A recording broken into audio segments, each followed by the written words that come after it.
Imagine a tidal wave of molasses rushing through city streets. On January 15, 1919, a massive storage tank in Boston's North End burst, unleashing over 2 million gallons of sticky molasses.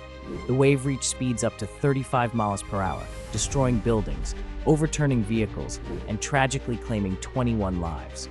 Horses and people alike were trapped in the thick syrup. Rescue efforts were hampered by the viscous mess, which took weeks to clean. The Great Molasses Flood remains one of history's strangest disasters. Like and subscribe for more interesting historical facts.